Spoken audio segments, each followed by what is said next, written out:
incredibly biased in favour of Israel and against Palestinian people. We only need to look at the way in which the hostage releases are portrayed. Every Israeli hostage has a name and a family and a place, but Palestinians are even less than numbers. So I think it's very important that we, as part of the counter-narrative which we're going to hear today, it's about rehumanising or humanising what the Western media has attempted to dehumanise in the form of Palestinians.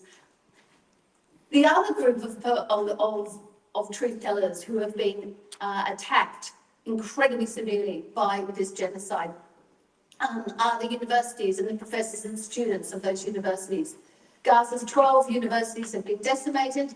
Presidents of universities and countless academics and students have also been slaughtered. So again, we have a representative from the university sector who will talk about that as well. So our amazing panel reflects some of the most courageous voices with experience from and outside Gaza, and I'm going to hand over now to our panel. I'll introduce first Dr. Mads Gilbert, who everybody in this audience I'm sure is very familiar with. Mads is an award-winning specialist in anesthesiology and a professor of emergency medicine at the University of Tromsø, Norway, who's made frequent visits to Palestinian refugee camps in Gaza, in Lebanon, and the West Bank to work with victims of Israel's genocide, not only since October the 7th, but well before October the 7th, and I'm sure Mads will talk about that. He's been an outspoken critic of the Israeli regime's destruction of healthcare in Gaza. And in 2014, I think they imposed a lifelong ban on you, is that right? Not lifelong. Not lifelong. They wanted it. They wanted it. They'd like to, but I'm sure you would defy even a lifelong ban. So over to you, Mads, you've got 20 minutes. Thank you so much. Thank you.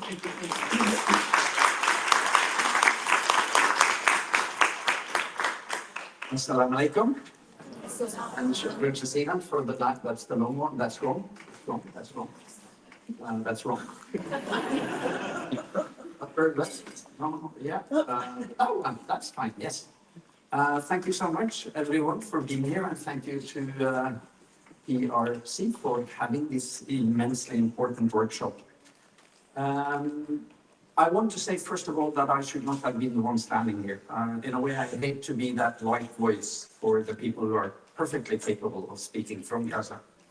And I come back to some of them. But since they are not allowed to exit Gaza because of the occupation, I will, of course, try to voice some of the points that I know they would have voiced. I'll take you through a presentation and I'll try to discuss with you the situation in Gaza. I'll start with this.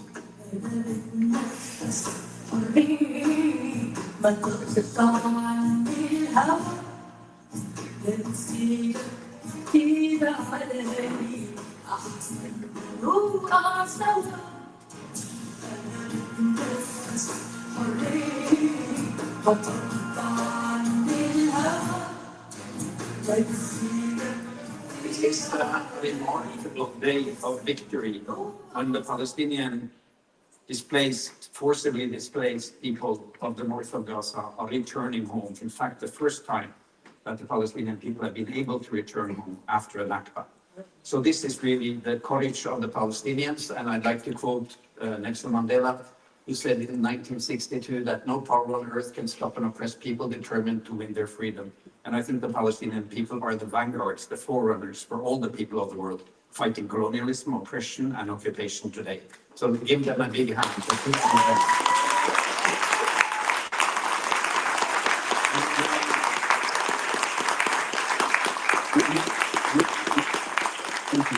You may also know that the city arms of Gaza City, not many people know this, it is the bird phoenix. It has been the city arm of Gaza City for many hundred years.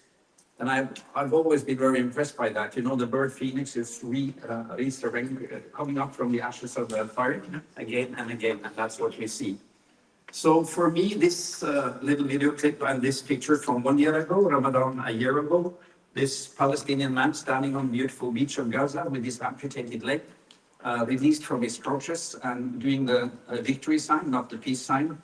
And having trained Ramadan Karim in the sand, it's 1 year ago, it's Ramadan again, and the situation is extremely difficult, but they have not surrendered. They have been withstanding the horrible attacks from the Israeli occupation army, not only the Qassam and the other army factions, but the whole people. I don't support Hamas, I don't support Jihad, I don't support PA, I don't support any Palestinian fraction. I support the Palestinian people and their right to resist occupation with arms within the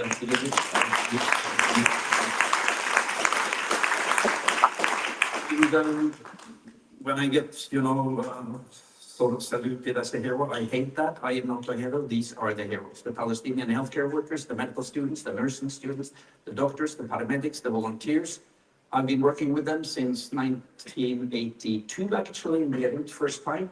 And I've been in Gaza for the last 25 years and through all the last attacks. And they never stopped to impress me with their decency, their courage, and they carry the moral compass of the world today because they never give up and they never desert their patients and their people. So to me, they are the real heroes. And the first question to you guys, who is this? Anybody who knows who it is, raise your hand.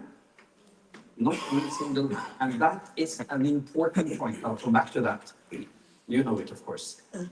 So my colleagues in Gaza, this is in Al-Shifa hospital, just after the attack started, and they have been standing their call, they have been doing their job, and as was mentioned, many have been killed and detained, but they are the backbone of the Palestinian healthcare system in Gaza and in the West Bank. It's not any white savior coming in for a week or three.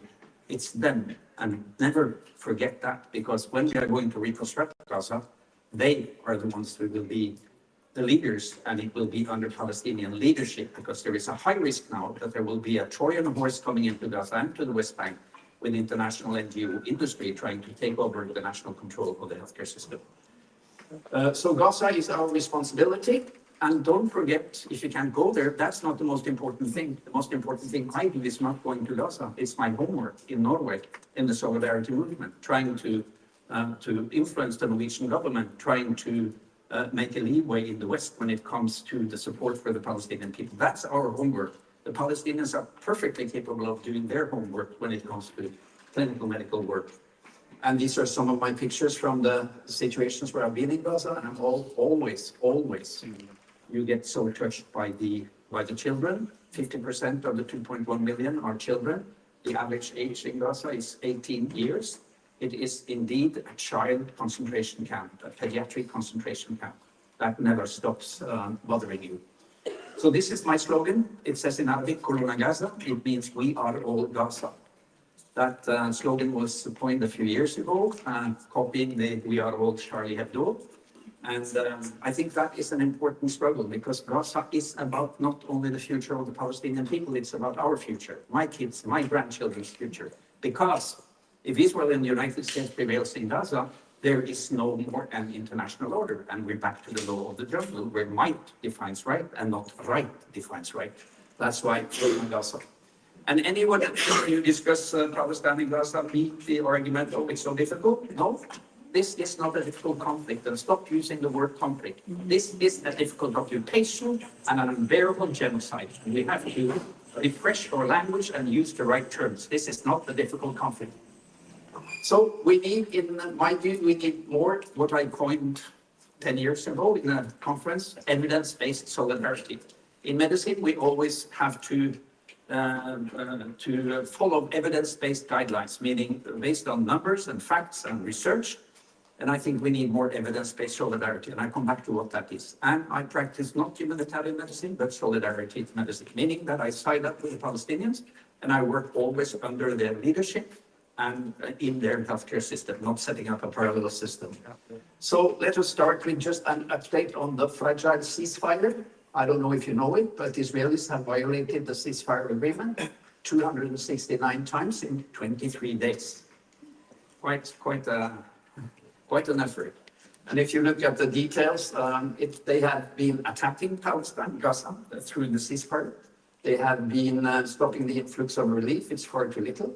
I don't know if you know it, but Palestinian healthcare workers are not allowed to re-enter Gaza. Many of them are sitting in Jordan and in Egypt, in Cairo. They're not allowed to go back and pick up their work in their own healthcare system. And the exit of patients, which is in the ceasefire, should be at least 50 per day, is far less. So here you see the total number of violations by Israel broken down. I don't have time to go into all the details, but they have killed 26 and injured 59 in 24 days, which means they have been killing one Palestinian on average every day during the ceasefire. And it has been the Palestinians' withholding of their anger that has actually saved the ceasefire so far. So if you have a look at the numbers breakdown, this is from the Gaza Media Office. You see the numbers again here to the left when it comes to trucks and fuel trucks and mobile houses and tents. And if you look at the shortfalls, there has been allowed in more than 3,500 aid trucks too little, 35 fuel trucks per day too little, complete absence of mobile houses, and a shortfall of 190 tents, which is critical because it's cold in Gaza now, and hypothermia is a major threat, in particular to women, children, and sick people. So they are not following. And let's not forget the West Bank. I don't have time to speak about that. But the violations of human rights and international law in the West Bank are rampant. And this is a sum up showing you that since the 7th of October until February 10th, a few days ago, Israeli occupation forces and settlers have killed nearly 900 Palestinians in the West Bank and violated, of course, all the human rights that we can list. So now a quick update on Gaza, and I'm happy for the chairperson asking us to do the facts on the ground. I feel my duty today is not to share with you the Palestinian experience, but to give you solid evidence and evidence-based solidarity. I want you to remember three numbers: 41%, 69 years, and 35 years. I'll come back to it. So one of the many valuable sources are these weekly updates. How many of you know this OCHA stuff? Fine, that's far too few. Take a note of OCHA and look at OCHA OPT, Occupied Palestinian Territory, and Impact Snapshot. They come 3 times a week. They are saturated with facts, and it is a reliable source. They are almost always congruent with the Ministry of Health sources and other sources, and every number is referenced. So this is a good source for evidence-based solidarity. I'll use that in the lecture. So this is the map in the latest, the one from the 11th of February, and note 2 things with this map. This very wide blue zone, which is the so-called security zone, where you cannot move without being coordinated with Israeli occupation forces, meaning they have captured a large percentage of Palestinian land in Gaza already. And the second thing is this new symbol here, which says checkpoint controlled by private military company, which is indeed US private military companies coming into Gaza. They're already there, and they are controlling the Palestinians in their own land. If you want to talk about settler colonial structures, this is an important new way for the Israelis to engage the others, through the US, of course, to take control. And this is, of course, in the Netzarim corridor in order to control the traffic north-south. Let's have a look at the massive destruction inflicted. We saw it in the video, and we've all seen these drone videos of how it looks like a desert. And it's not only the bombing, it's also, of course, the 17 years of siege. This is a report that came last year from United Nations Development Program. And it has calculated that Palestine has been set back by 69 years in development through the complete destruction of the infrastructure and the whole human habitat. And this is from the OCHA report, the last one, 11th of February. 69% of all structures in Gaza are destroyed. 80% of all commercial facilities, 68% of the total road network. So this is an erasure of the human habitat in Gaza. And if you look at the need for shelter, they have destroyed 92% of the housing units, and the remaining are severely or partially damaged. 1.9 million people in Gaza are in need currently for emergency shelter, And almost 1 million people are in need of winterization support, meaning tent, warm clothes, in order not to freeze to death and have kids being so cold that they are extremely exposed to infections. So these are the rough numbers. And then have a look at let's have a look at the killed and wounded. Again, back to this fact sheet that I just showed you from OCHA. And if you look at the field where the number of killed and wounded, and also the Israeli casualty numbers are in every one of them, you see the number is 48,219 as of the 11th of February, killed Palestinians. And every one of these numbers is a human being with a family, with a father, with a mother, with siblings. Every one of them. And it's so easy to become numb when we only look at numbers and lose the sight of the human value of Palestinians. And that's exactly what the mainstream media and the colonialists want us to. They want us to look at Palestinians as numbers and the occupiers as names and persons and families. That's part of the humiliation and the racism at the core of it. But if you take that number and you multiply that with 1.41, you get 67,989. And if you add 15,000, which is the assumed number of killed, buried in the rubble under the bombed houses that have not been retrieved, you get an average of 83,000 killed Palestinians during these 15 months. 70% are women and children.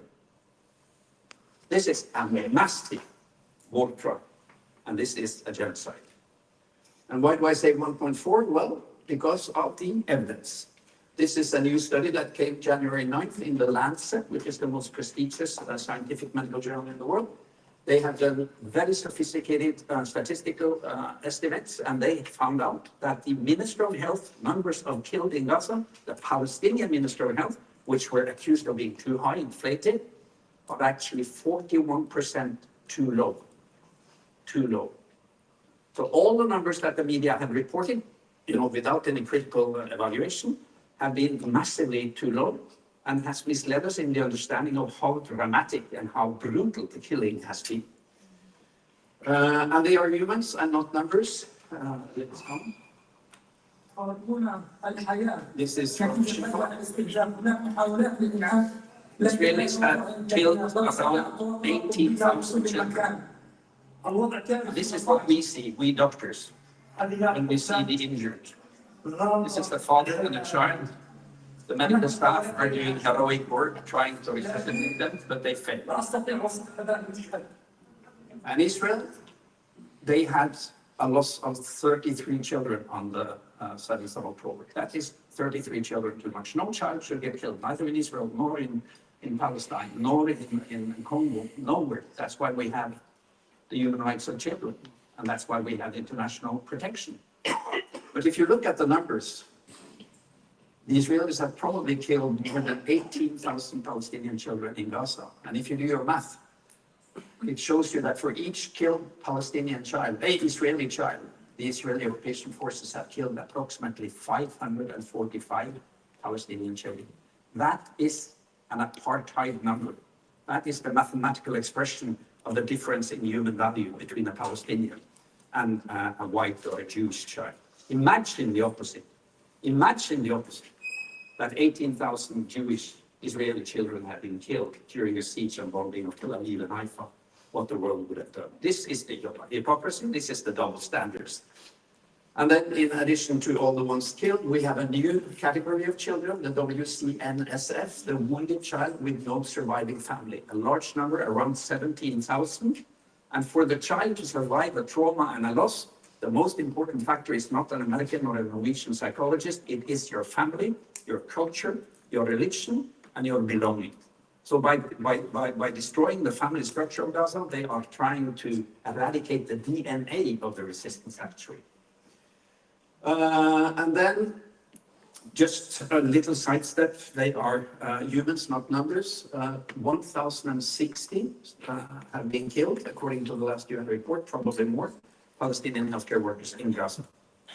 And I want to present you to one of them. I've lost many good friends in Gaza. And this is my Sarah Al-Rayes, who was one of my absolutely best medical students. I'm a visiting professor at Al-Azhar University. There is one medical student from Al-Azhar. Can you stand up, Mohammed? Where are you? Can you stand up? Give him a big hand.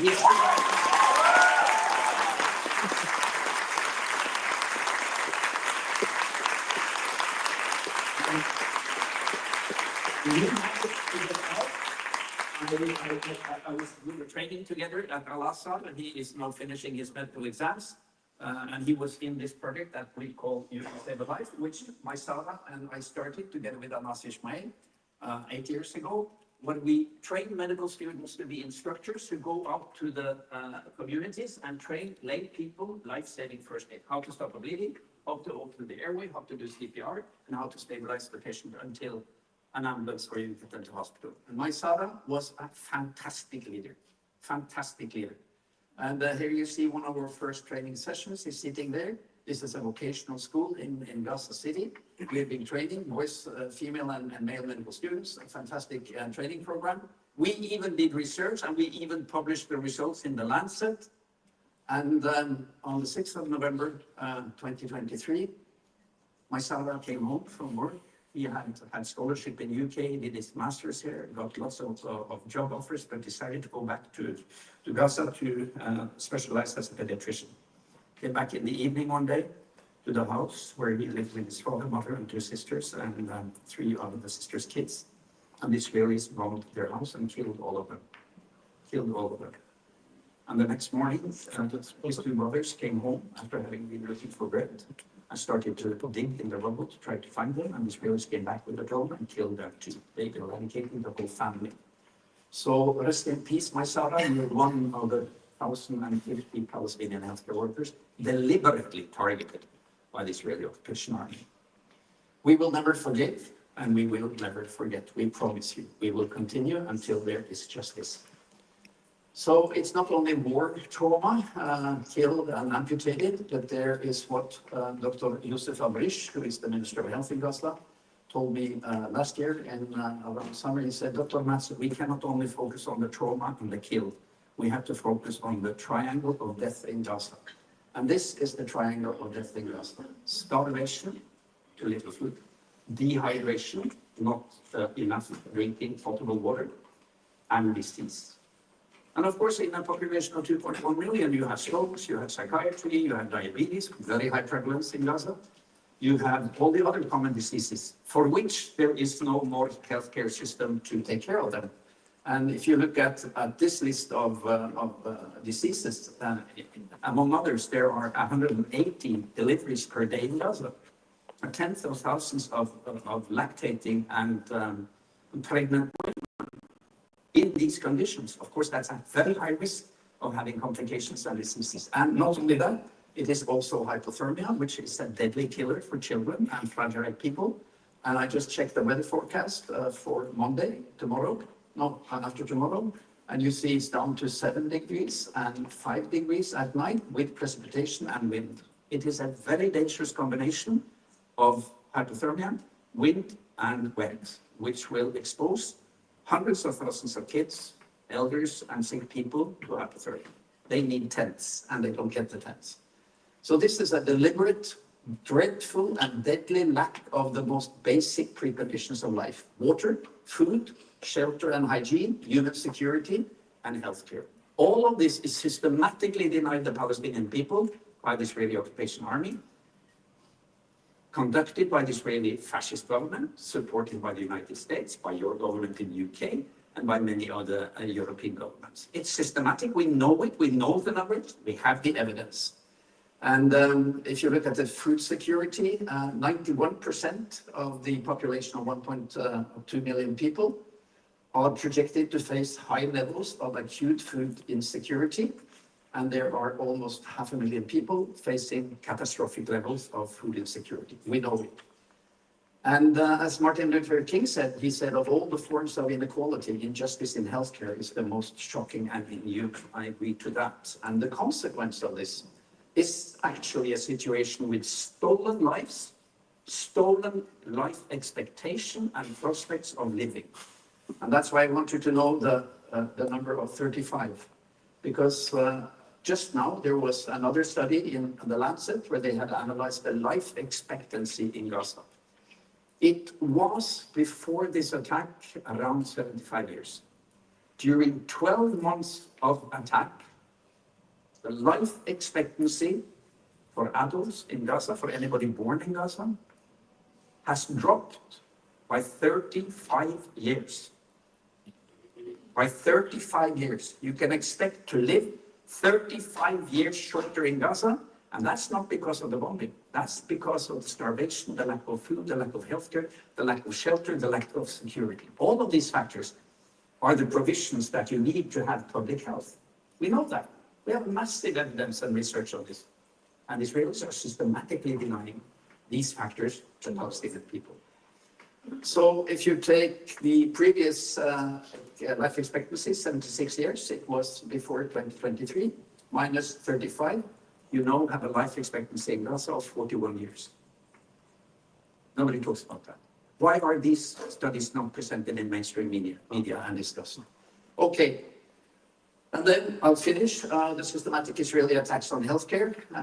You know it all. There has been, and this is from the 7th of October until 28th of November 2024, 585 attacks, Israeli attacks on healthcare in Gaza. This is the surgical block in Shifa. 851 people killed during the attacks on healthcare in Gaza. All known. I'll skip this one, you can find it yourself. And then I want to end by saying 2 words about Palestinian leadership, because far too often it is portrayed as if the healthcare system in Gaza is run and sort of totally dependent on teams from the West and from the global North. So this is the guy I asked you about. It's actually the Minister of Health in Gaza, Dr. Youssef Abresh. He's a very skilled pediatrician. I've known him for 15 years. He has been standing so tall during this attack, these 15 months. It's almost unimaginable. He has 7 kids. And he is, in my view, one of the most brilliant leaders of this world today. He has managed to direct and to steer the healthcare system through all these horrible situations and attacks. And he says, when they destroy, we repair and resume function. And look at this list of the open Palestinian hospitals in Gaza. Shifa, they had hemodialysis in place only days after the last attack in a corner of the hospital. Indonesian hospital, Kamal Adwan, was reopened before the last complete destruction. The Nasser hospital, the Eye hospital, all of these, and it's going under the radar.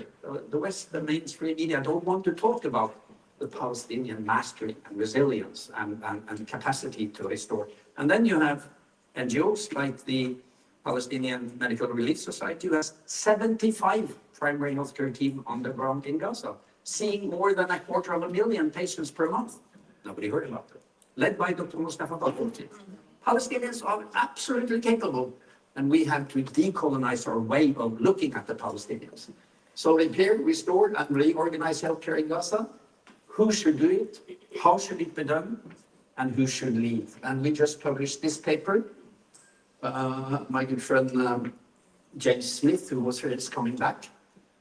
Entitled Realizing Health Justice in Palestine Beyond Humanitarian Voices. It's a burning argument against the NGO industry and the humanitarian convoy invading Gaza and being a Trojan horse for the colonial ambitions. We need to discuss Palestinian leadership, Palestinian control, and Palestinian unity. Because if we are not going to do more damage, we have to really see what the Palestinians are capable of and how they have solved it. This is a medical student, 4th year, working as a surgeon in Nasser Hospital, in Al-Aqsa Hospital. And we have done some very innovative things with video conferencing and playing on medical students and young surgeons and given them hand-on support through video with a network of 100 international medical experts in order to bypass the siege and support those who are there. So the medical students are fantastic. 12,000 of them have been killed and almost 519 educational staff have been killed. We will come back to that. I end by this quote, which is 16 years old, by Professor Rita Diekman, one of the most outstanding researchers and publishers. She's a professor of public health in Birzeit University in the West Bank. She says, hope for improving the health and quality of life of Palestinians will exist only once people recognize that the structural and political conditions that they endure in the occupied Palestinian territory are the key determinants of population health. And that still is the fundamental understanding. This was front page in the Lancet. And what we need now, we need more knowledge, we need solidarity activism, and we need much more concrete action. And let me remind you what Samora Machel, the first president of the Free Mozambique Republic, said. He said, solidarity is not an act of charity. It is an act of unity between people fighting on different grounds towards the same goal. Anti-colonialism, freedom, equality, and justice for all. No racism. That's solidarity. So, Kuruna Gaza, be active, do more, and Gaza will be free. Shukran jazilan.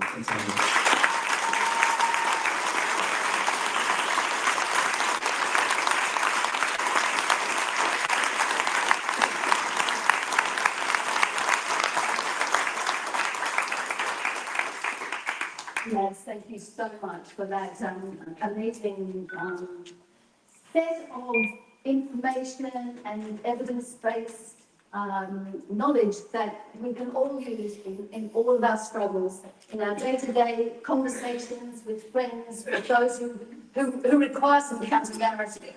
I think this is incredibly important. I'm not going to say any more till later because we're running a little late, but I thank you so much for an absolutely superb intervention. I want to introduce our next speaker. In fact, I got this wrong actually. We started this last, and we should have started with Ahmed. Dr. Ahmed Mufid Mothalalati was the chief plastic hand reconstructive surgeon at Al-Shifa Hospital in Gaza City before it was stormed by the Israeli military in November, and before he moved to the Gaza European Hospital in southern Gaza to treat thousands of patients. Ahmed is the director of the NGO Global Med Connect, and he's currently, he was head of plastic surgery department at Al-Shifa, and he's now a local consultant at St Thomas's Hospital in London. So the constituents of South London are very fortunate to have you. Over to you, Ahmed. Thank you so much. Thank you.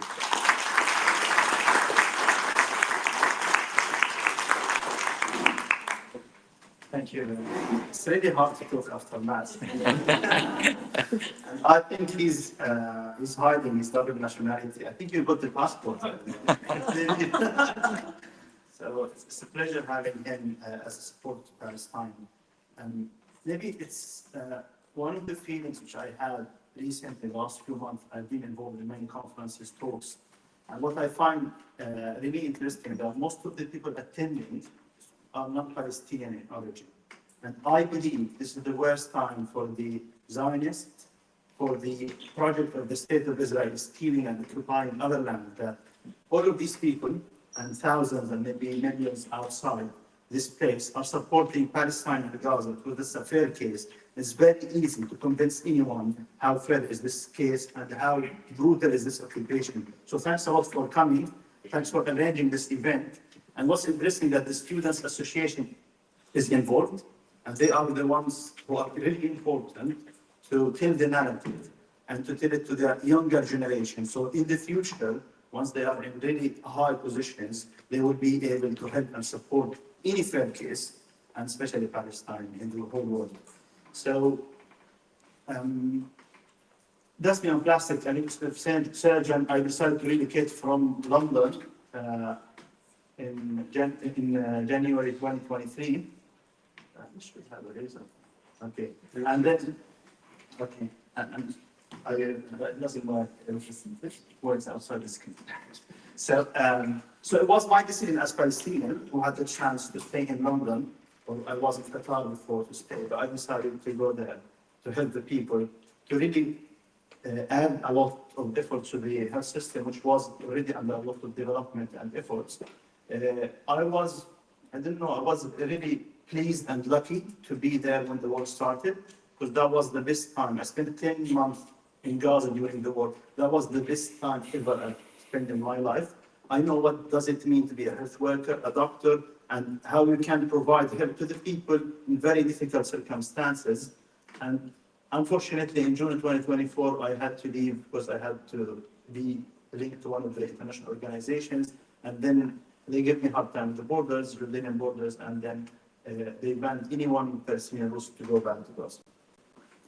Still Gaza, in my eyes, is Gaza. Okay, this is the photo I've taken to Gaza in the first week when I arrived. This is the famous port of Gaza. That's another view, just to the port. This place shows you, what Gaza looks like. Gaza is one of the most beautiful places on earth. The beach is one of the nicest sandy beach.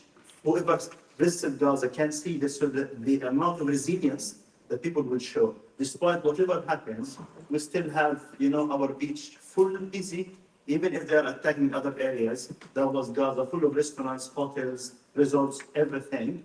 And I'm sure definitely Gaza will be a place like this one. This is the oldest church in Gaza. And this is the mosque, exactly wall to wall. They share the electricity, they share the water, they work together. There is a door between them. We have the best, relation between Christians and Muslims in the world. You know what happened? They tried to get all the Christians out of Gaza. They offered them, just passports, nationalities all over the world, just to leave Gaza, because they want this case to be like Muslims are the ones. And what's interesting, that many of the Christians refused to leave, and even stayed during this war and refused to displace to the south. And that's unfortunately the church being bombed and attacked. And many Christians were killed in this attack. So that's the other picture, is the church.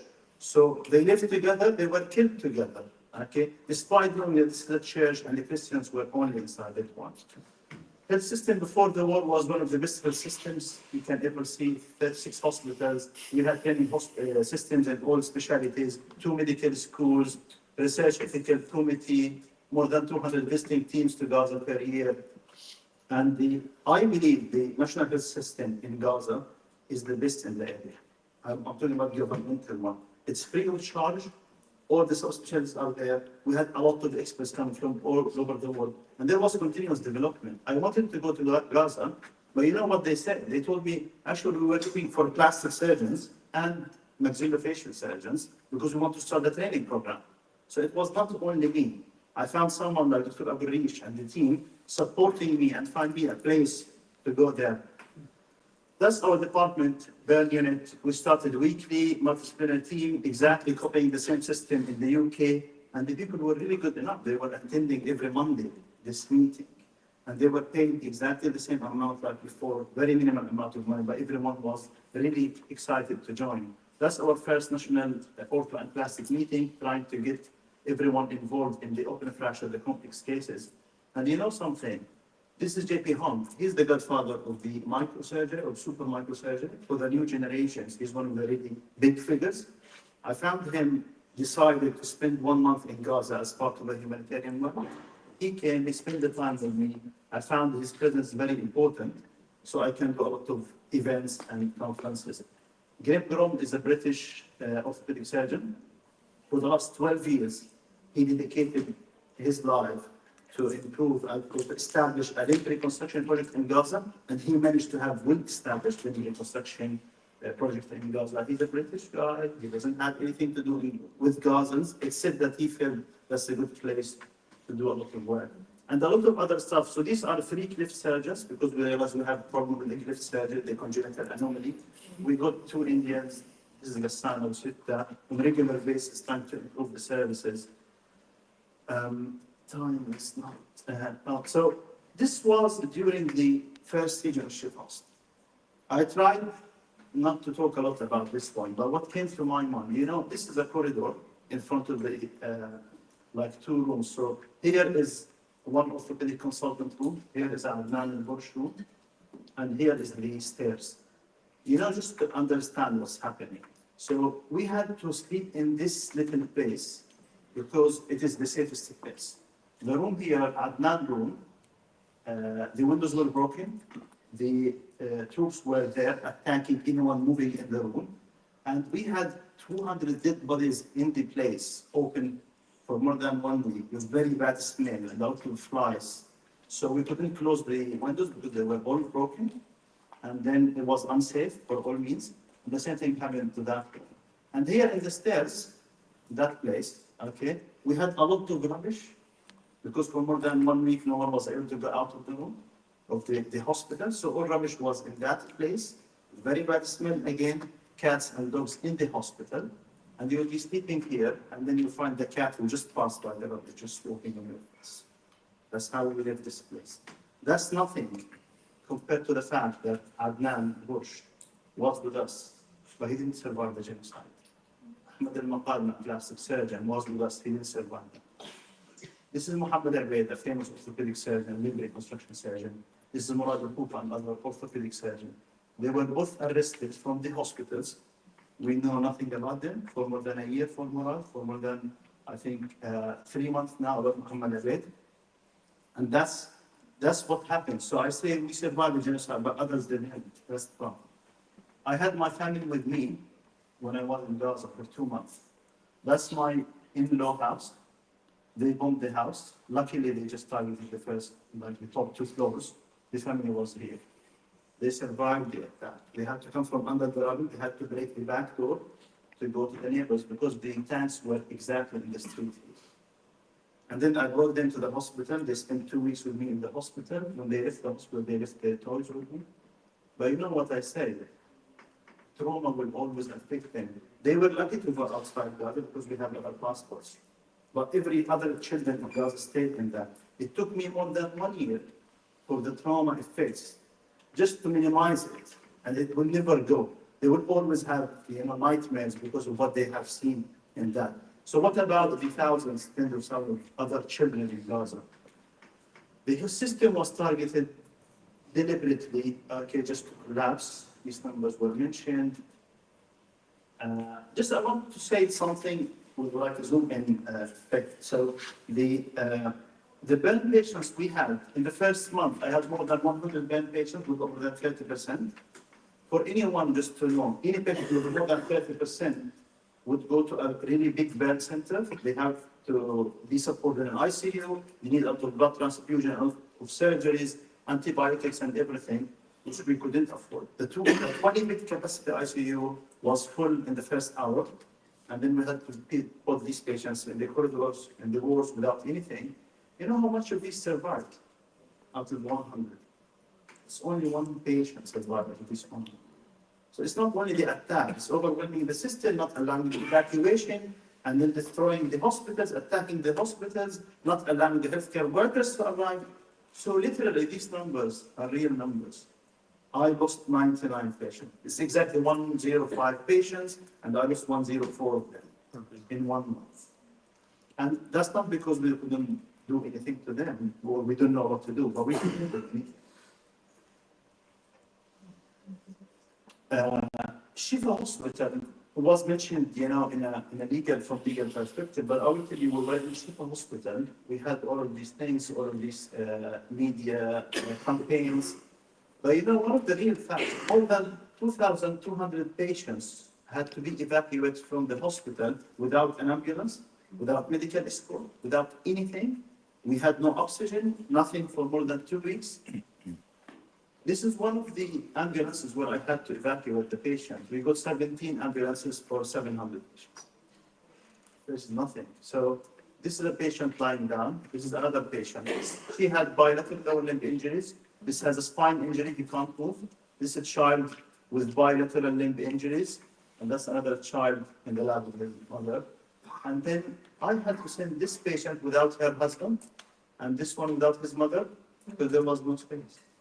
And they just go to somewhere where we don't know anything, no telephone connections, nothing.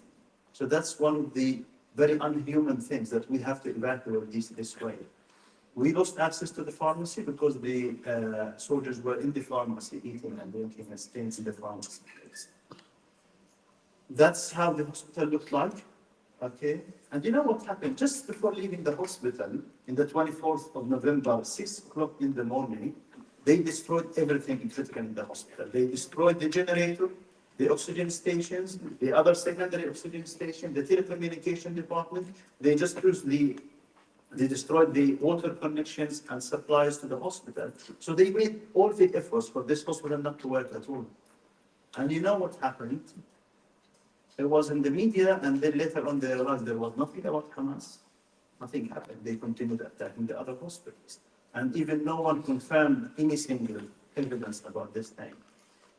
And also was confirmed by the region of Abu Sufia that went to the hospital. So the first time we managed to operate the hospital, to rehabilitate it, but they realized, no, that's not allowed. The second time they destroyed everything. So there is no chance for the hospital to work again. So it's deliberately killing the health system and destroying the hospital so no one can survive. Because the hospital will give the people the sense of some safety, some, support. I was always telling we were not providing care. We were resisting by staying and trying. It was a sign of resilience. But I'll be honest with you, it wasn't medical care. It was very minimal medical care. We lost most of the patients because we were not able to do anything. So one of the international organizations and plans which happened, I say May and June was one of the most critical times for the Gaza health system and the Gazan people. So we had all the hospitals destroyed, Shifa Hospital destroyed, Nasser Hospital in March was destroyed as well. And then we had no hospital working at all. And we had to rely on the international hospitals. We had no CT scan in the whole of south of Gaza. And then there was a store with medical equipment worth $10 million was destroyed and burned. So what happened? We decided that the IMC, the American hospital, will be leaving the field hospitals to get the ambulances landing there and then distributing the patients. And they said, well, we have no equipment, nothing. So the poor Ministry of Health had to handle to them the beds, the instruments, the ventilators, the oxygen, the medicine, and everything. The second day they received that one, they got a phone call from the Israelis saying, you have to leave the south. So all the equipment and supplies, which was handed to them, had to move back to the middle of Gaza, and they left the south with nothing. That's the international organizations. You know what I say? They are the soft hand of the international community, which is Israel. Okay? This hospital is the biggest hospital. So this one is worth $3 million, the tents. But they had 5 field hospitals in Gaza. You know what they do? They give us the tents, the beds, but no medicines, no instruments, no supplies. So we have destruction in this hospital, and then they decide where to build the hospital. So they are not allowed to build hospitals near the governmental hospitals. They are not allowed to talk to anyone from Ministry of Health, what they call no contact policy. So it was meant for these hospitals to be ready to take over the health system the moment the Gazan people will just collapse as a resistance, as Ministry of Health. And I believe they wanted them, but they were really aggressive and brutal enough not to provide medicine. And I believe if they give all the medicine and supplies to these hospitals, they could have led the health system at that point. Luckily they didn't, and I believe that was one of the most critical times that it never happened.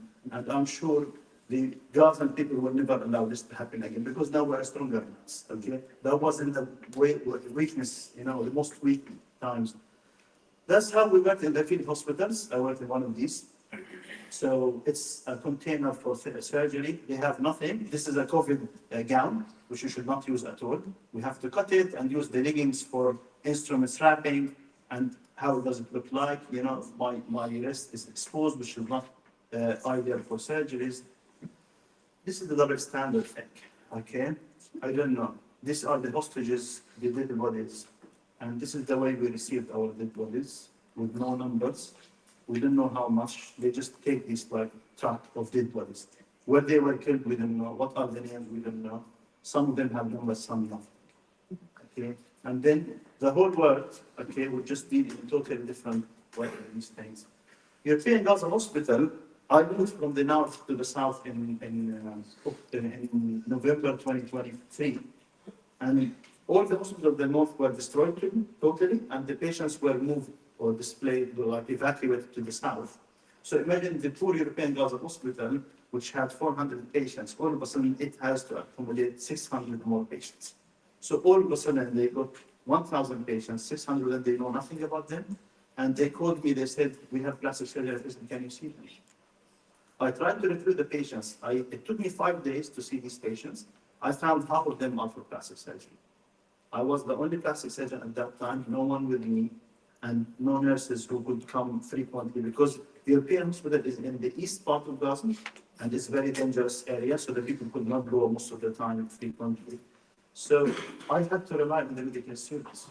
So you would be amazed that this is a first-year medical student, this is a sixth-year medical student. This is the anesthesia department. This is one maxillofacial surgeon visiting, and this is a fifth-year medical student, fourth-year medical student.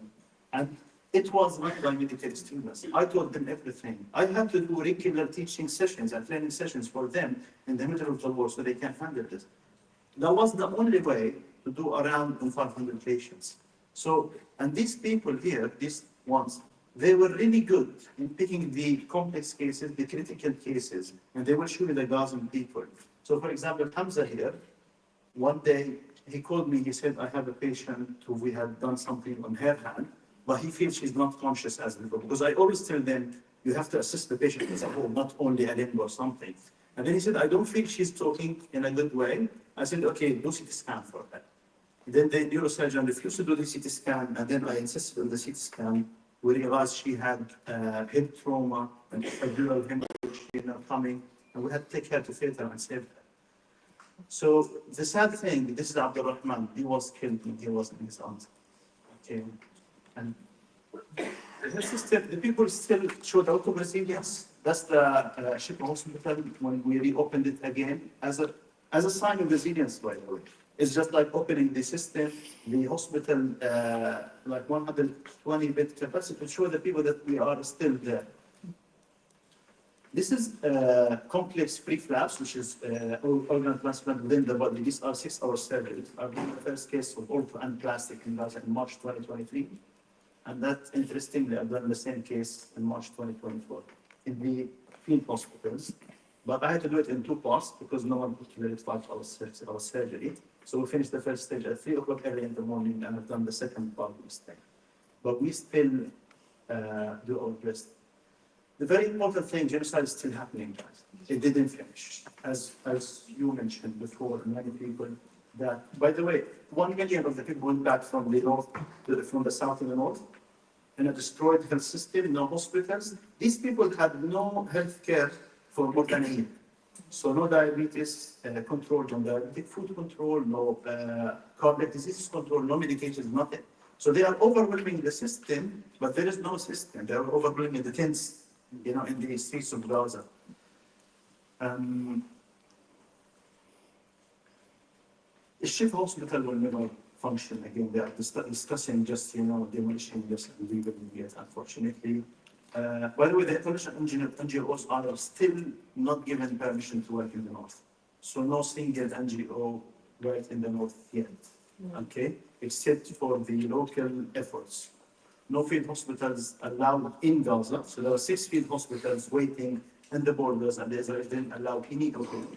No proper patient evacuation. The numbers are very minimal.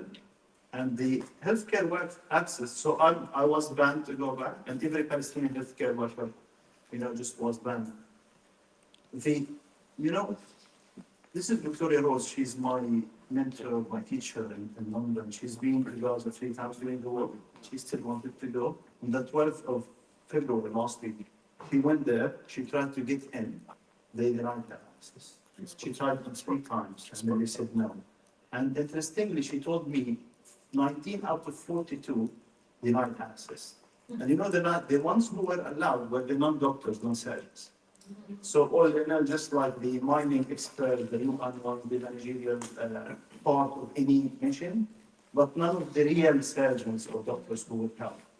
And she stayed in Jordan for a week, and she had to go back and join her work. And that happened with everyone, trying to get. So you have a high chance of being denied access. What can we do? Genocide is still ongoing. We have to kill the people. The people are still, as Laura said, it's an automated process. Everything is closed. So we have to stop and talk louder about this. We need to work on documenting the evidence. It's very challenging. And then we need to support the Gazans. I will tell you, to be able to help Gaza, you need to think outside of the box. It's not a simple thing at all. I remember one of the times I had a phone call from the head of emergency departments or services in the north. He said, listen, the people lost hope. They couldn't be, they are, by the way, human beings. They are as resilience, but they want to eat. They want to have some money. They said initially, but they didn't have any income, didn't have anything. They didn't want to come to work. And the moment they have the attack, no one is coming to just see the patients. And then I said, okay, I spoke to a group of people around me, and we said, let us support the emergency departments and Al-Ahli Hospital and Al-Shifa. That's away from anyone else. Because if you go to the bigger organization, a lot of money will go in the middle. Yeah. But just, it was me with a group of people. For the last 5 months, we were able to put the emergency doctors and nurses back on the track. And they are following, they started documenting, and we got a lot of documentation from that one. So there is no straightforward, easy way of getting support to the Gaza, but they still need help and support in all aspects, in all levels. One of the issues we are trying to work on with Ramadan now is just trying to get really big fund to support the health care workers and the ones who were died. We want to support their families. Hopefully we'll just make a big campaign, in the coming days before Ramadan or with Ramadan time, so that people can support us. That's my initiative. I'm trying to work on this one, Government Connect.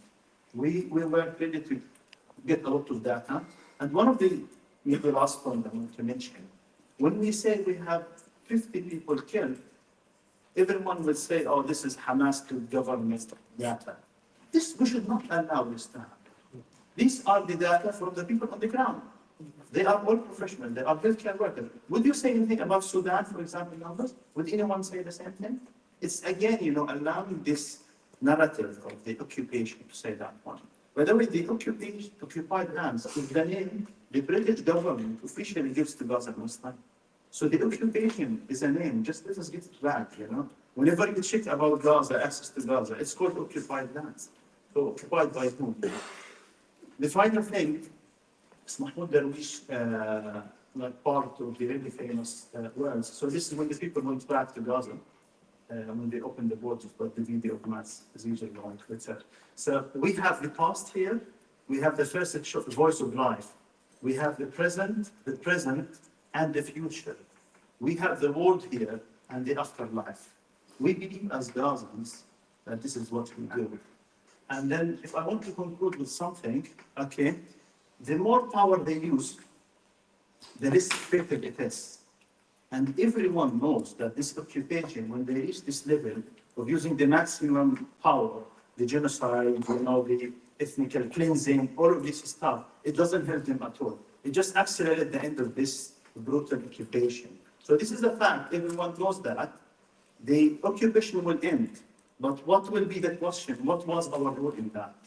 We have to work hard for ourselves, not for the Gaza, the Palestinians. It's for ourselves to feel that we have done something good to a fair case like Palestine. Thank you very much.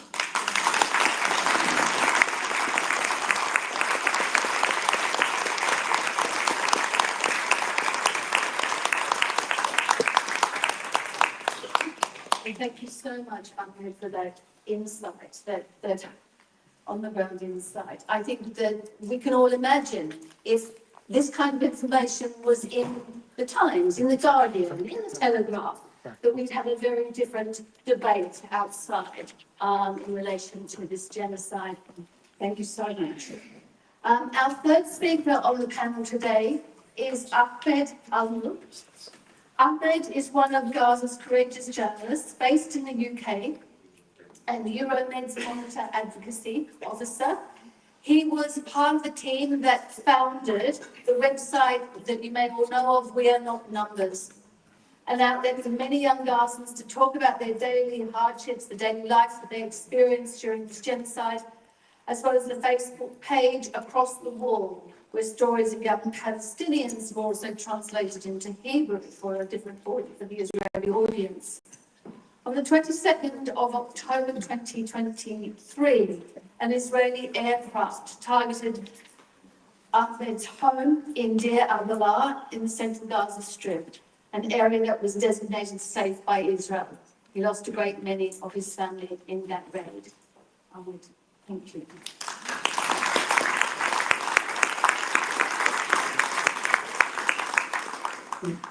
Thank you very much. for having me. And I know my job will be more difficult now after speaking after Mans and Ahmed. They're two amazing, terrific medical doctors who worked in Gaza. And they show us a horrific experience of the health system in Gaza. I know what's happening in Gaza. I know how horrific the situation is in Gaza in terms of the medical care. It's not only the medical care in Gaza. Health system is destroyed, the education system is destroyed, municipalities are destroyed, hospitals are destroyed, schools are destroyed, entire neighborhoods are destroyed, everything is destroyed in Gaza. And sometimes it feels that this time is bleak, it's dark. Everyone could be pessimistic, and how can't anyone be pessimistic? A few days ago, I was in a private meeting with an organization that was working very well in Palestine. And in this closed meeting, some of the team members, they started to express how they feel about this genocide. And they said, we have to acknowledge that we were defeated. The Palestinians have been defeated. The world had let people in Gaza down. The Palestinians are disappointed in the international community and everyone. They were very pessimistic. And how can't they be pessimistic? Now, after the people in Gaza has endured a genocide, where tens of thousands of people were killed, now we hear that the American president wants to ethnically cleanse the people from Gaza and take ownership of the land in Gaza. As if the Palestinians are dirt, he's saying he will clean out Gaza as if we are dirt. So sometimes, yes, we can feel that we live in a very, very, very bleak and very dark time. But I am not here to spread pessimism. I'm here to spread some hope. Because I know that despite all odds, despite all pain and suffering and trauma and the genocide, I know that the Palestinian people are not defeated. We are not defeated, and we will never be defeated, and we refuse to be defeated. We can't be defeated because we are not in a war. We are a people who live under genocide. We are a people who are fighting occupation. And the people who are occupied, if they resist, if they are resilient, they can't be defeated. And I'm here to tell you that I am not defeated. I'm here to tell you that Israel is defeated, although they have carried out the genocide, although that they have killed tens of thousands of people, although that they have imprisoned thousands of people and destroyed Gaza. Israel did not emerge victorious out of this genocide. And this genocide is continuous, it's ongoing. How can Israel be victorious? They have killed my family, all my family. 21 members of my family were sleeping in their home, and they were murdered. My father, my brothers, my sisters, my nieces, my nephews. They killed my mother before by not allowing her to receive a treatment, and my brother before. And I am one of the few survivors of my family, and I'm telling you, I am not defeated. And I stand victorious. Because how can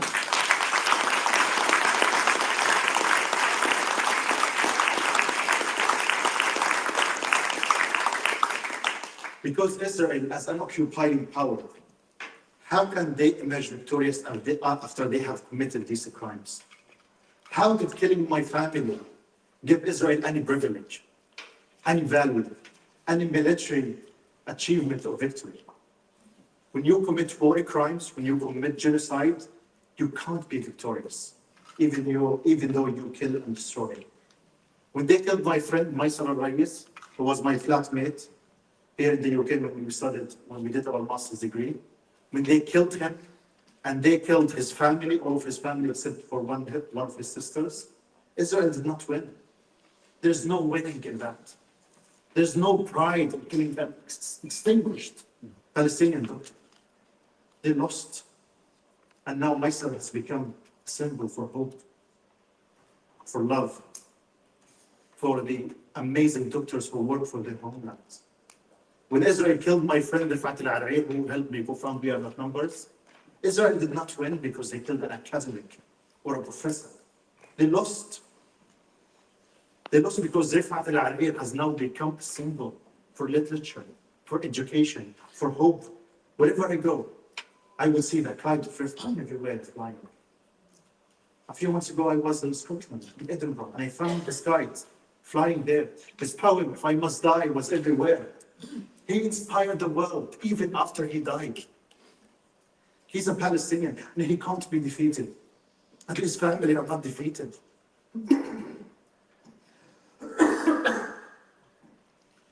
When they killed Ruh al-Ruh, Israel did not win. When they killed her grandfather, they did not win. They were defeated. Because they proved to the world that they are an army that have all the sophistication and power and might, yet they go after the kids and their grandparents and kill them intentionally.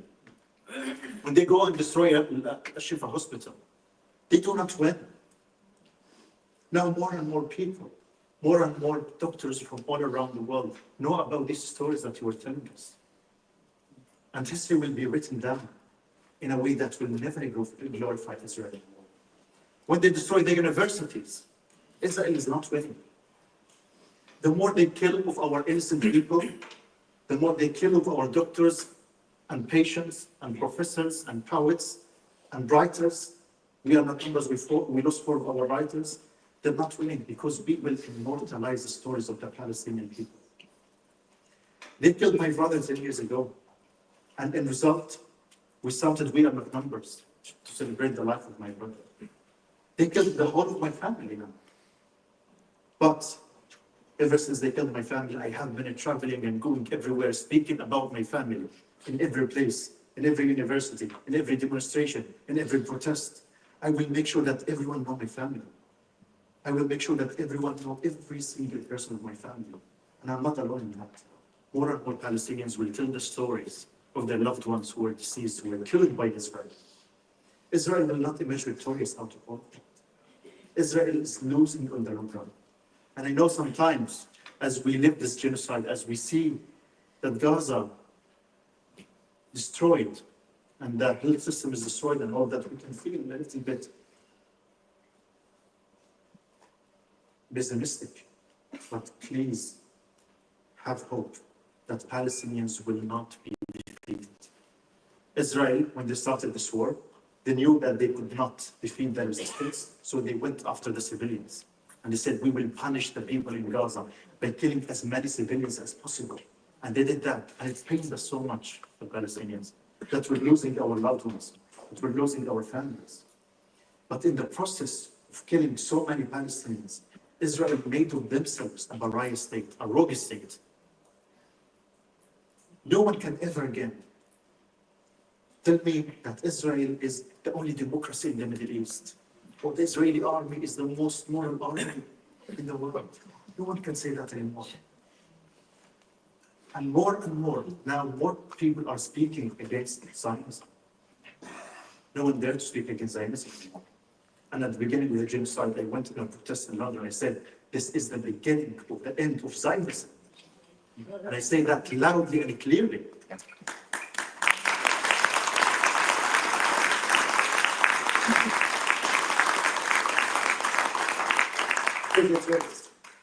Because the first step defeating an ideology is exposing it. And Gaza has exposed Zionism. It has exposed the occupation. It has exposed the mainstream media, the Western media, has exposed how they were participating in the genocide against my people. Everyone is exposed now. The UK government is exposed. Labour is exposed. Yeah. Labour is exposed. The Conservatives are exposed. Biden and Kamala Harris and Trump are exposed. Everyone is exposed. Now Gaza is a moral test for everyone. It is a litmus test. And everyone who did not pass that test will be shamed for the rest of his life or her life. And that's why I'm telling you, Gaza is not defeated. Gaza is victorious. And even if the war continues, and even if the genocide returns to Gaza, and even if Israel kills everyone in Gaza, the Palestinians will not be defeated. Because our story, our struggle is a struggle for the world, only for Gaza. And the more they kill of us, and the more they expose themselves to the world, the more people will know their reality, and more people will join the struggle of the Palestinian people. I always say that everyone who joined the Palestinians in their struggle is a Palestinian. We are all Palestinians because Palestine is about a concept of equality, of human rights, of justice. And anyone who joins these values, he is Palestinian. So we are Palestinians. We are all Palestinians. So I would like to end with this. Please do not lose hope. And I agree with Max when he said Gaza is like a bird of phoenix. It is. We will emerge victorious again. We will rebuild Gaza. We will not leave Gaza to Trump to use it as a business venture. We will stay connected to our homelands. And the more they destroy our homes and lands, the more we connected we are to Palestine. And we tried in great and we fought in the Nakba. And we will not do it again. We will not make the same mistakes again. We will stay in our homes and lands. And I hope that very soon we all can go back to Palestine. So don't lose hope. Palestine will be free.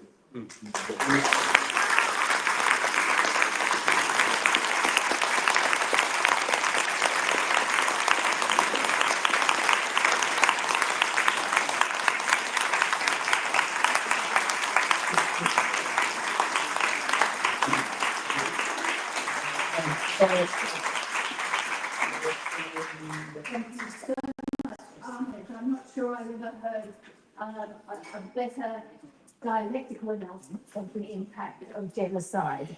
So, the more the Israelis do to crush the Palestinians, the stronger the Palestinians become in terms of their commitment to freedom and their commitment to liberation. Thank you so much.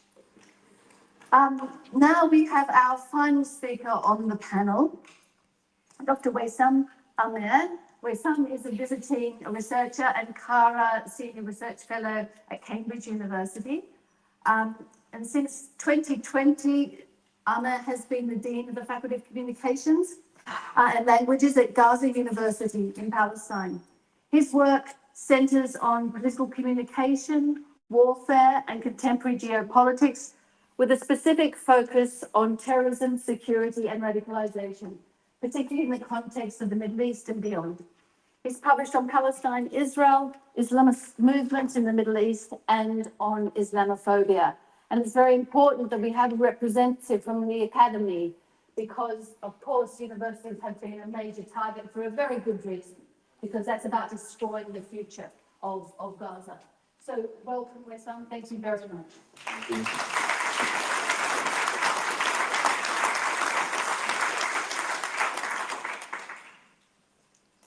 All right, so thank you so much for the generous introduction. It's really very, very challenging now. It's not only hard, it's very challenging to speak up with real people here and sharing the experiences. But I will try. Try my best.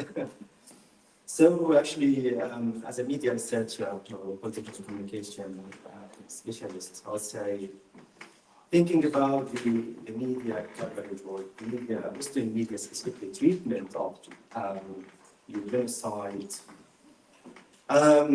makes me really think a lot about the terms used by Western media outlets.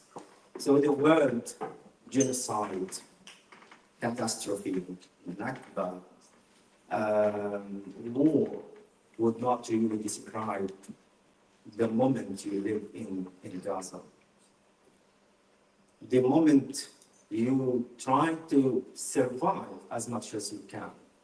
The moment you want to protect yourself, your wife, your husband, your children, your family members.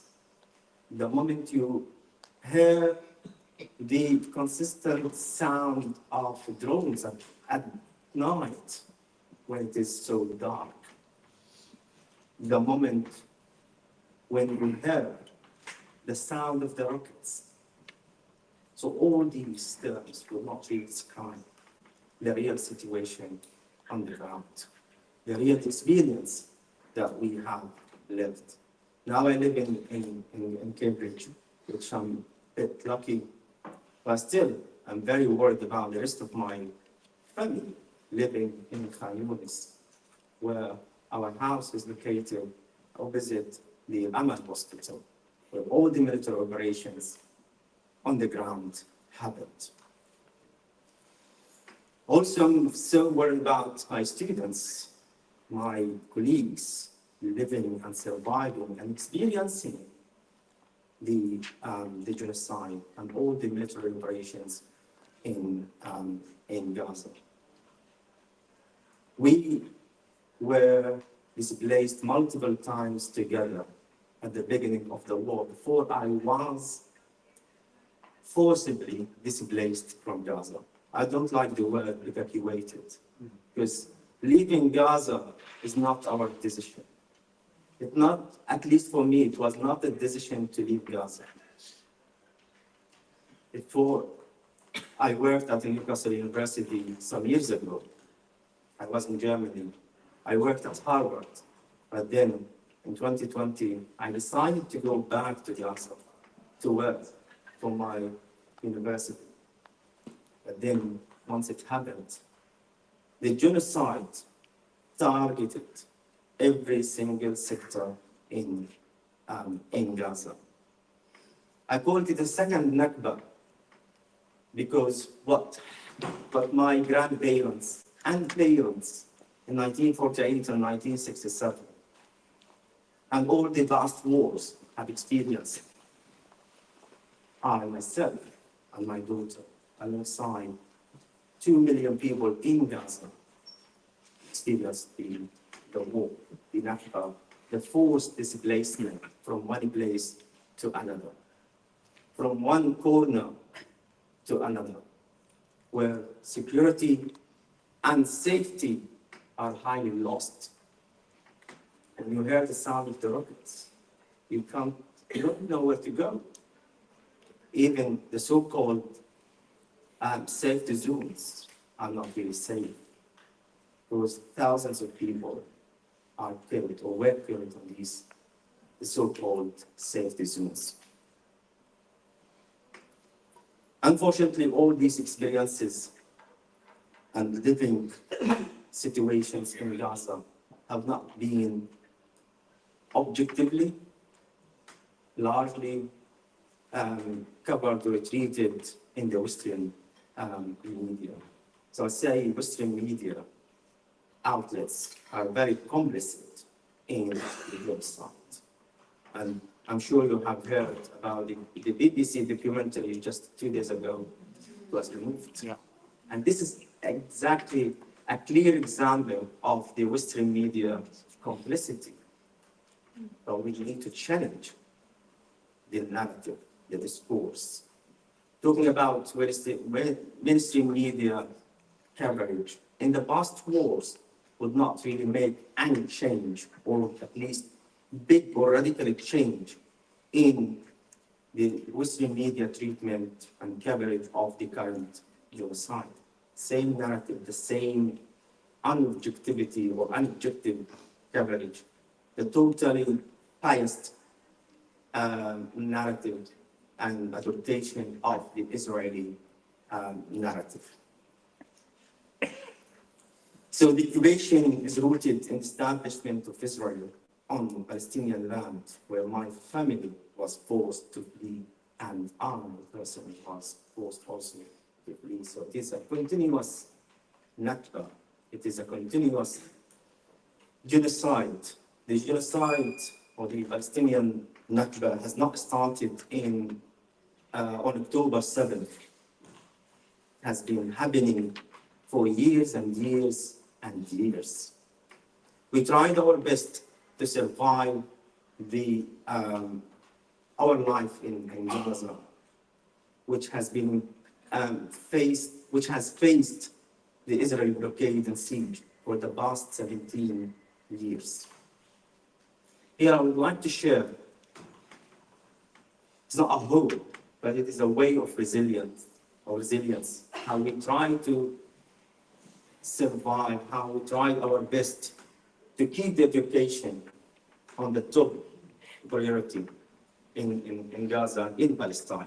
We used to organize conferences, symposiums, workshops, And this is a photo of Gaza, which we enjoyed our life, despite the strict blockade imposed in Gaza.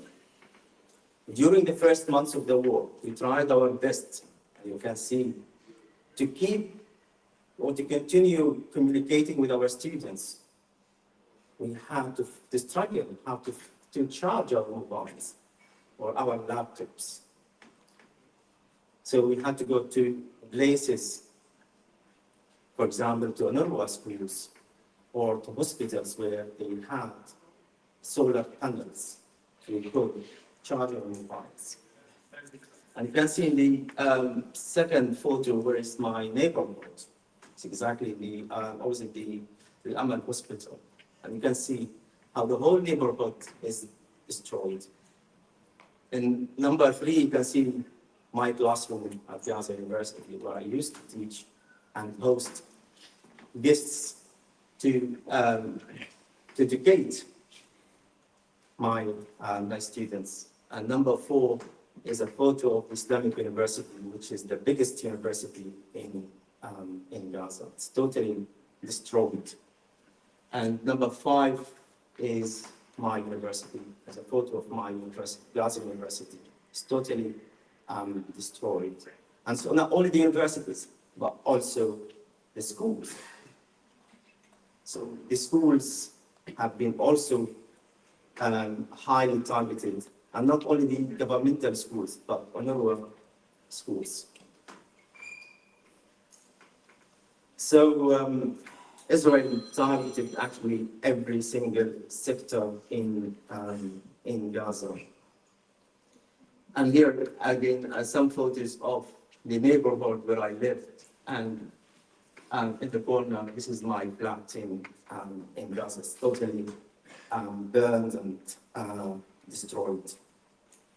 And in such situation, still have the determination and resilience to keep teaching, contacting, communicating with the students and with my colleagues.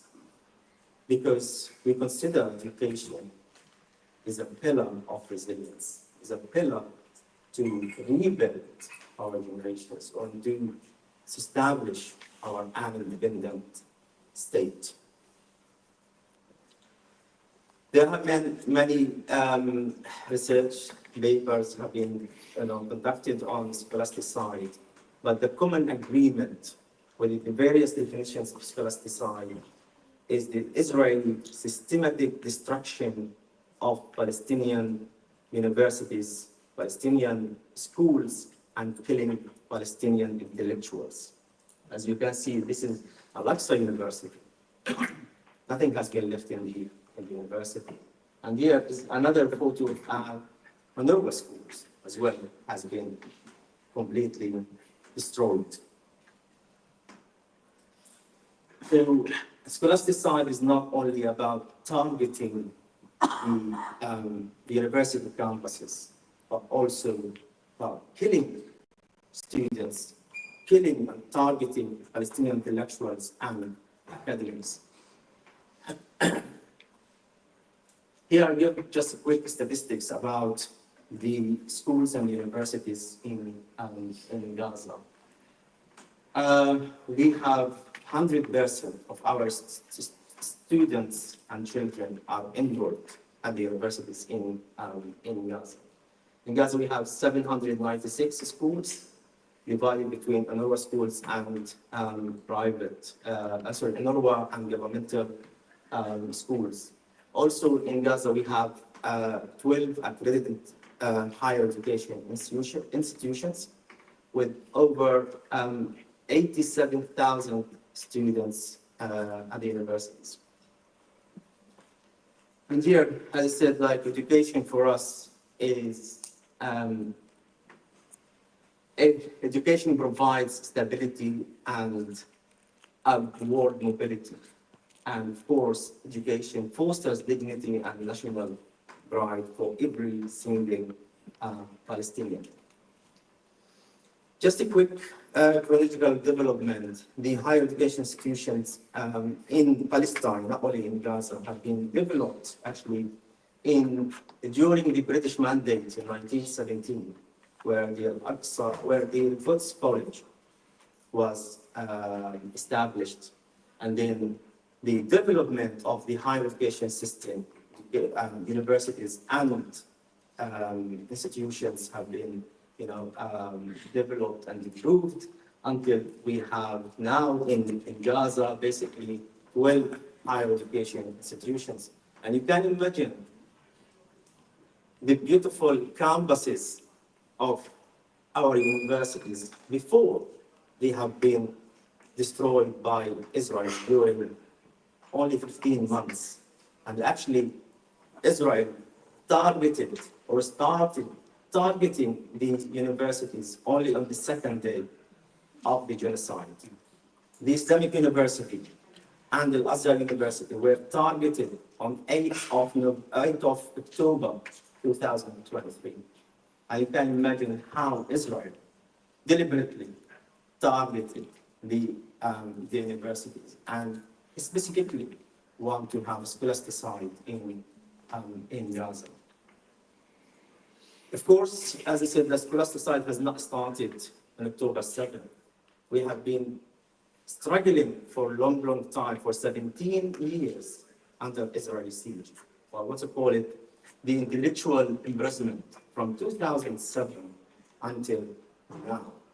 And also, in the previous wars, for example, in 2008, 2009, and 2014, Israel targeted 3 universities in Gaza. Apart from that, also there is censorship and surveillance and control. Gaza, during the current genocide, because the genocide has not really stopped or has not ended. There is ceasefire, but this doesn't mean the war has ended. As you can see here, an Israeli soldier reads a book in a burned library at Al-Aqsa University. The Islamic University has totally been destroyed. Al-Isra University, which was used as a base for the Israeli military troops in the central area in Gaza, has been wiped out, has been totally destroyed. Gaza University and all the universities in Gaza either are completely destroyed or partially damaged. And partially damaged doesn't mean that we, as university administrators, can receive students or academics, because the buildings are not safe. And of course, there is no security in Gaza. Here is a quick statistics about the numbers of students, academics, intellectuals, buildings have been, students, teachers, university staff, and academics have been killed. Also, all the 12 universities, as I said, have been either completely destroyed or partially damaged. Here I just refer to some colleagues. Dr. Sufyan al-Tayyib, he was the former president of the Islamic University, and he was a UNESCO chair in physics. And he was killed alongside his family in Jabalia refugee camp. Hiba al-Abadla was a colleague of mine at the same department at Gaza University. She was killed alongside her family in Paris. Imtinan also was a colleague of mine at the Faculty of Education, and she was killed alongside her children and husband in Paris. Professor Wissam al-Isa is a friend of mine and a colleague from Al-Aqsa University. And he was a Karma Fellow at Manchester University some years ago. When he went back before October 7th, he was living with his family in Rafah, and he was targeted, and he was killed in the war. So the Israeli genocide has caused 100% of damage of all the campuses of the universities in Gaza. And I would say there's a loss of security and safety. And without these two pillars, without safety and security, we cannot have education. So academics, students, and others are struggling to find safe spaces amid ongoing attacks. The attacks are still going on, but they are not reported in media. Every day, Israel kills Palestinians. Every single day, until now, Israel still committing crimes against Palestinians. Unfortunately, I have to say, in Gaza, there is a lost generation of students, of academics. Our students, our teachers, our academics have not been to schools since October 7th. There have been some attempts here and there, I will speak about them later, but there is no proper education either for children or for adults, for school children or for university students. So I would say there is much collapse of higher education system in Gaza. One result that has also affected me is the rising unemployment in Gaza. The university academics or staff members have been left without employment. Still, they work. We do our best to keep the education, to keep teaching our students. But all of the academics in Gaza are voluntarily teaching our students. So another ramification is the brain drain in Gaza. Many intellectuals, many academics, or some intellectuals and academics, some doctors have been forcibly displaced to leave Gaza.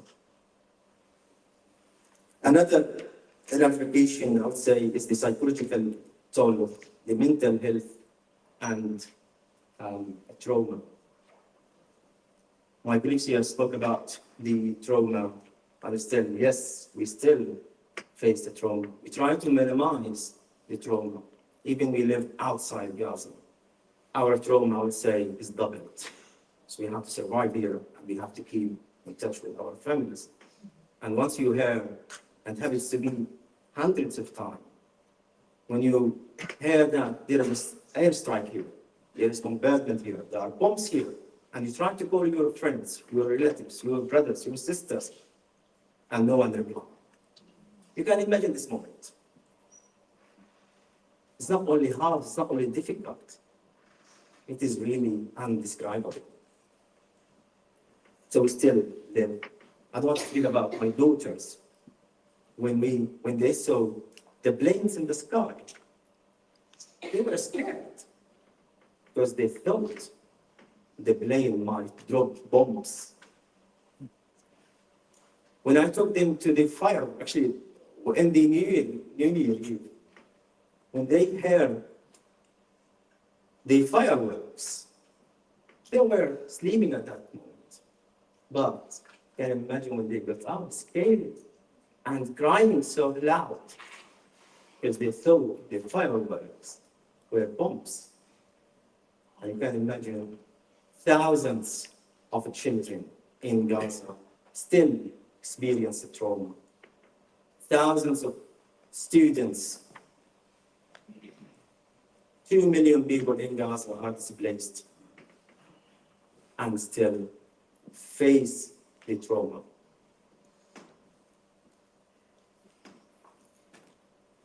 Despite all these catastrophe, I would say we still have the determination, and thanks Ahmed to say that we are not defeated. We still have resilience. We still have the determination to rebuild Gaza higher education institutions, the whole system. We know it is very challenging. It is not an easy task. We know it will take years and years to rebuild, but still, we have the hope and the determination to rebuild our higher education system. There are many examples, actually. There are many initiatives.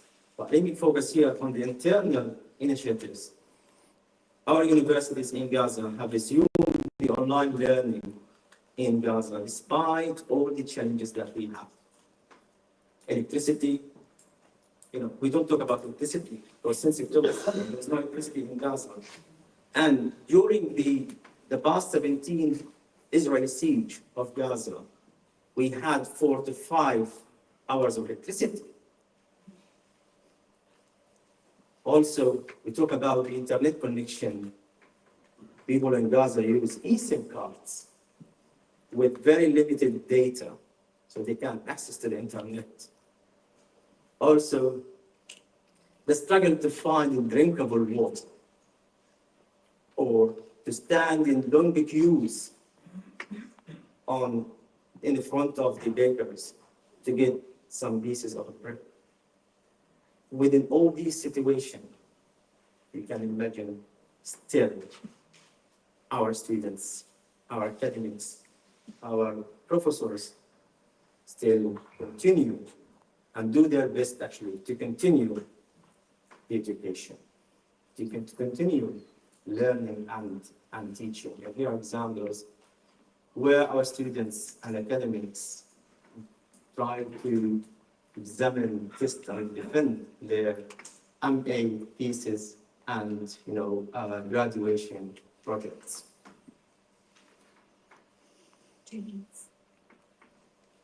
I think to respond to the scholasticide or to the Israeli systematic destruction of Gaza universities, I think we need to be very systematic and to have the scholasticide approach to respond systematically to Israeli destruction.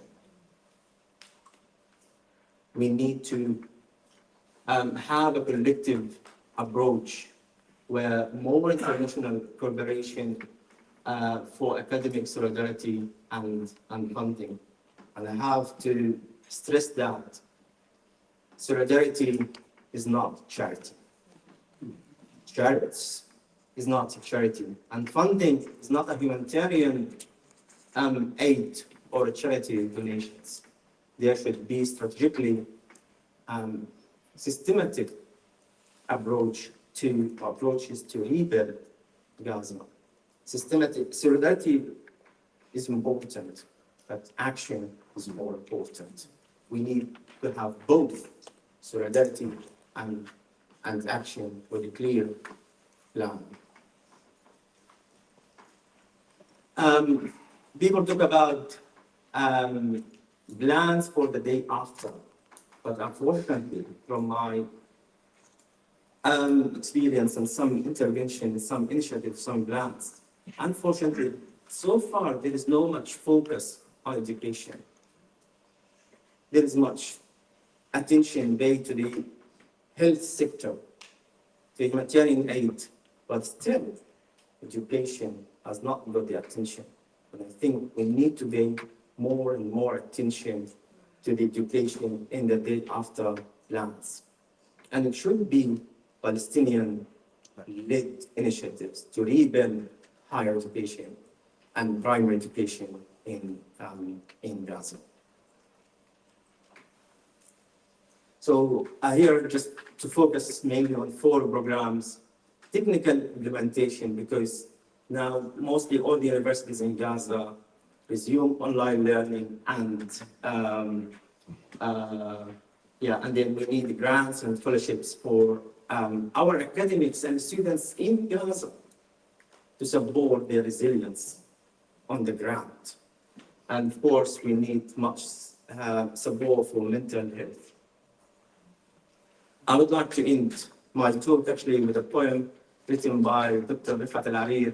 He said, "If I must die, you must live, to tell my story, to sell my things. If I must die, let it bring hope, let it be a tale, and we still have the hope to rebuild our education system, our country, and it should be a tale of success, of combination of all collaborative works and actions, and of course, a tale to rebuild the higher education system in Gaza." Thank you.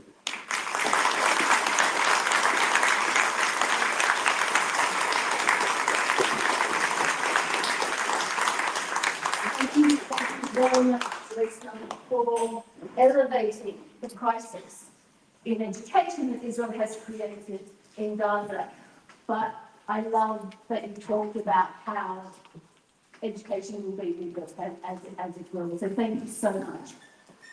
That brings us to an end to the panel discussion. Maybe we have about 10 minutes for questions and answers. But I just want to say that in terms of the panel, a key element of Israel's extensive propaganda, Hasbara, narrative and campaign is that of the perpetual victim. And we've all witnessed the absurd and sustained manufactured victimhood of the perpetrator since October the 7th, but even before that. It's been part of the Hasbara propaganda system. But how extraordinary that the actual victims of this genocide do not see themselves as victims. What we've heard today is, I've got goosebumps because what we've heard today is all about resistance, resilience, fighting back, rebuilding, not succumbing to this notion of victimhood and the idea that the rest of the world should just build for Palestinians and not do anything particular. So I think it's a remarkable testimony to Palestinian resistance and the determination to liberate Palestine. And I think that it's a huge testimony and a huge, I think, acknowledgement that each of our presenters today has